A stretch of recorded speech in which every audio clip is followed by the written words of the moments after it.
A dropout like you, a banker. At my 20-year high school reunion, a classmate, now a banker at a major bank, looked down on me, who had only a high school diploma. He graduated from a top-tier university and came from a very wealthy family, always being flashy even during our school days. In contrast, I was just a low-key member of the computer club, so it's no wonder he mocked me. If he was in the spotlight, I was like a mushroom in the shade. Which bottom-tier bank are you at? The other classmates laughed along with him. Suddenly, a classroom scene flashed through my mind. He always teased me relentlessly, making me the butt of jokes. It seems his character remains rotten, no matter how prestigious the bank he works at. Come to my bank sometime. Let's exchange business cards. Satisfied with tormenting me, he laughed heartily and started looking for another target. Should I really go greet him at his place? I can easily imagine him turning pale. But he doesn't know that. My name is Michael Thompson. I work from home. This work arrangement only came into place a few years ago. Before that, I was going to the office like everyone else. I've always been bad at socializing, so I begged the CEO to set up a system that would allow me to avoid interacting with people as much as possible. As a result, the remote work system was surprisingly well received.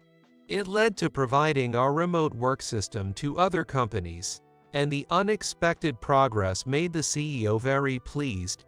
Well, it's like pennies from heaven. I never thought our performance would improve this way. The CEO said, sitting in a grand chair, fanning himself and smiling. It's all thanks to you agreeing to it, sir. We've been getting thanks from the employees who switched to remote work. One from accounting even moved near the beach. It's amazing how everything can be done with just a computer nowadays. It's a bit lonely not seeing each other's faces, but if we keep clinging to the old ways, we'll just fall behind. After the long talk with the CEO, I went to a cafe. I ordered a huge parfait to relieve stress. Even if it's just for a few minutes, the monthly meeting with the CEO can be quite draining. Why am I so uncomfortable around people? It's probably because of my high school classmate, James Parker. James's family was wealthy, and in high school, he was the popular guy, part of the upper social echelon. As for me, I'm not the standout type, nor do I have any particular talents. So, I secretly admired someone like James, and also felt inferior to him. Somehow, James heard about it, and one day said to me, You, a bottom feeder, admire me. A dropout like you. The loud laughter of James and his entourage still haunts me to this day. Since then, I felt looked down upon by everyone around. So, I immediately threw the invitation card for the high school reunion I found in the mailbox into the trash. What's the point of meeting now? I'd just be revisiting the many unpleasant memories and get hurt again by meeting those schoolmates. But is that really the right choice? I've been working hard since graduating from high school. I've failed, faced setbacks, and had days of groping through the dark tunnel endlessly. But now, I can somewhat take pride in my life. Recognized by the CEO, appreciated by the colleagues, I understand my own worth. Maybe now is the time to go, stand tall, and redeem the past. I was surprised at how much fighting spirit I had, looking at the invitation peeking out of the trash. I had always thought of myself as calm, detached, and the type to give up. The next day, after work, I went to buy a suit and dropped the slightly bent RSVP card in the mailbox. As I watched it safely drop into the mailbox, I was filled with a sense of exhilaration. My life is definitely heading in a good direction. The invitation to the reunion came at this time, surely as a way to settle the past I had contained. That's what I thought at the time. And then, on the day of the reunion, I opened the door with a bright feeling. There were faces I remembered without needing to ask names. Some classmates tilted their heads upon seeing me. I was a plain student, so it's understandable if they don't remember. After greeting everyone, it seemed that the past I was concerned about was trivial to others, not even worth remembering. The thin, invisible wall I felt back then didn't exist, and we could talk quite casually. Maybe it's proof that we've all grown up. Soon, there was a cheer near the entrance. Looking towards the lively voices, I saw a tall man standing out from the crowd. There was a person there who really gave off an intellectual vibe. It was definitely James. He noticed my gaze and greeted with a hey and a wave. The fact that he greeted me so casually, and that he didn't hesitate to say hello despite being surrounded by others, made me realize that the memories of the past might have been somewhat embellished in my mind, and maybe James was actually a nice guy. I even thought that my one-sided aversion might have twisted my memories. With a friendly smile, he made his way through the crowd and stood before me. Long time no see. Never thought you'd come.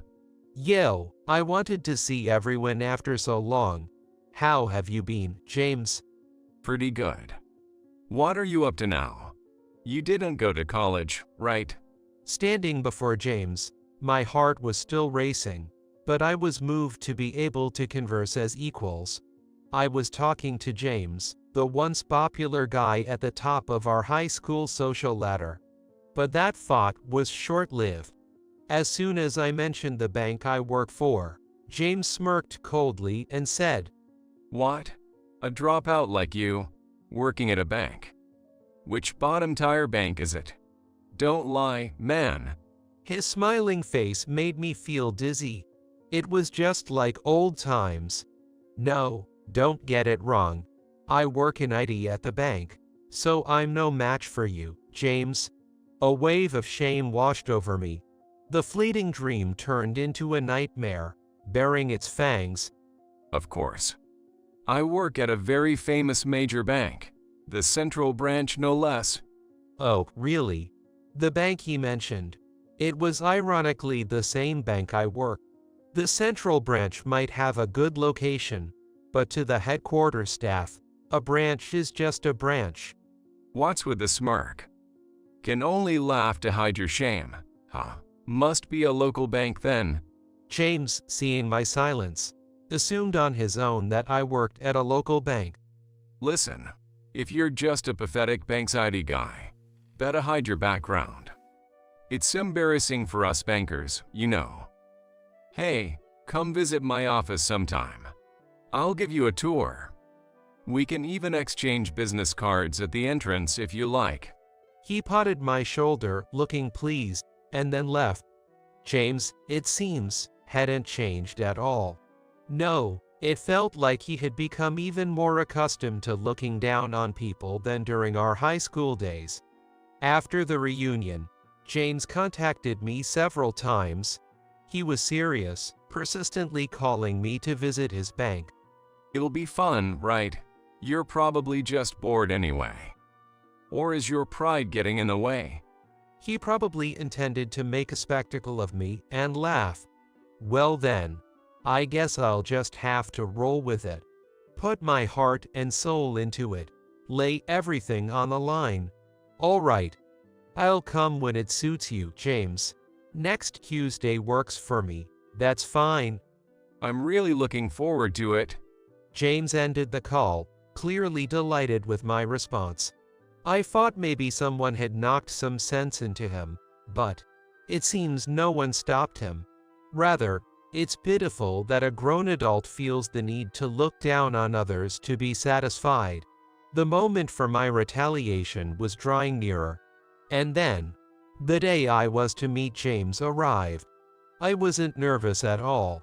I dressed in the expensive suit I had bought and tightened my tie. It's okay. You've always done well. I encouraged myself in front of the mirror. Be confident, it'll be okay. You've always been passionately committed. Upon arriving at the central branch, I unexpectedly encountered a significant figure at the entrance. It was the bank chairman, Steve. Accompanied by secretaries, he exuded a solemn atmosphere. "Steve." As I called out, the chairman's face brightened slightly upon seeing me. He's always been fond of me, like a grandson, and I've revered him like a grandfather. Is that you, Michael? What brings you here? Actually, a classmate of mine works here. He wanted to show me around the company. Well, that's a classmate with some nerve, calling you here. The chairman is usually a friendly old man, but occasionally there's a sharp glint in his eyes, and I felt his unique, slightly intense aura, something only the chairman could emit. He's just a classmate. He seems to want to show off this impressive workplace. As I hastily explained, James arrived. Hey, Michael. Oh, the bank chairman. He immediately showed deep respect upon seeing the chairman. I'm terribly sorry for the intrusion. I was just... No, I was just passing by and decided to stop in. We didn't have an appointment. It's scorching out here. Let's go inside. James did a complete 180 in his attitude towards me and started buttering him up. Hey, Michael. Greet the man. He's the top guy at our bank. Not someone folks from a local bank usually meet. Hastily speaking to me, Steve looked puzzled and said, Well, Michael, since when are you at a local bank? Michael? James furrowed his brow hearing the chairman call my name with warmth. Steve, James is mistaken. He thinks I work at a local bank. Well, he ended our conversation before I could explain. Not listening to someone fully isn't good. James, was it? Please, get us two some coffee. Is there a room available? Oh. Yes, I'll check right away. James hurried back inside. That's your classmate. Seems like a rather assertive person. Yes, he's always been the central figure, unlike me.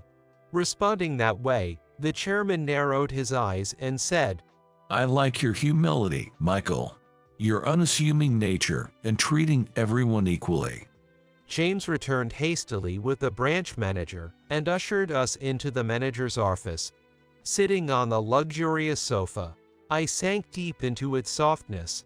Taking a nap on such a plush sofa would surely be comfortable. By the way, James, I brought my business card. Remember, we promised at the reunion. At my words, James responded with an embarrassed yell. Let me introduce myself again. I'm Michael Thompson from headquarters. From headquarters. Michael Thompson. At my introduction, the branch manager tilted his head, and then he let slip. Feels like I've heard that somewhere before. Receiving my business card, James turned pale, whispering, headquarters. Headquarters. But Michael didn't go to college. That's right. I graduated from a prestigious university. And I'm at a branch while a high school grad like you is at the headquarters. Impossible. There must be some mistake. Maybe connections, since you're close with the chairman. Hearing James's words, the chairman nodded significantly and said, Well, that's probably it. I despise arrogant people. That's why I specifically requested that such individuals not be placed at the headquarters. After being sharply riveted by the chairman, James remained silent, looking down. Meanwhile, the branch manager and the chairman were chatting amiably. James, who once exuded authority in the classroom, now seemed utterly diminished. On the way back from the branch, the chairman handed me a charm from his pocket. This was given to me by my grandfather when I joined the company. I want you to have it. I can't accept such an important item. Besides, you have grandchildren close to my age. No, if you hadn't offered me your umbrella that day, I would have given up on life long ago. Please, I want you to have it. It was the day before my job interview. In a sudden downpour, I met a man standing drenched in the rain, utterly desolate. He had just told that his wife was diagnosed with cancer with only 6 months to live, and he looked completely worn out, like he was about to collapse any minute. That's why I couldn't help but offer my umbrella. Afterward, we entered a nearby cafe and continued with light conversation until the rain stopped. It had been a while since I had someone who saw me just as a person, not knowing anything about me. Until I entered the final interview room, I didn't know that the man I had talked to was the chairman. It was like a storybook, a fateful encounter. I was happy and grateful that he treasured our connection so much. Though the IT department was expanding and education didn't matter in the job listing, I thought it impossible to get into a major bank with just a high school diploma, and my job hunt felt like a gamble. During the interview, the interviewers seemed only interested in candidates from prestigious universities, and I felt ignored. So when I received the hiring notice, I almost called HR to confirm it wasn't a mistake. My grandfather always taught me to live honestly. He said if you ever feel lost, follow your heart, because it's always straight and true, advising never to choose a path that felt wrong. That's why I offered the umbrella. I felt something off about the chairman's condition. My heart was urging me to talk to him. I never imagined it would lead my life in such a way. I think I'll visit my grandfather's grave after a long time. Thanks to him, I became a better person. I just want to say, surely there will be times ahead when I hit a wall, feel down, blame myself, and wander in dark tunnels. But I know that no night lasts forever, no matter how long the tunnel. The sun shines in every place, no matter where you are. So no matter what comes, I will steadfastly trust in myself and wait for the dawn. For those who gave strength to the one called a dropout, I must live my life fully and repay their kindness. I've decided to live without being held back by the past,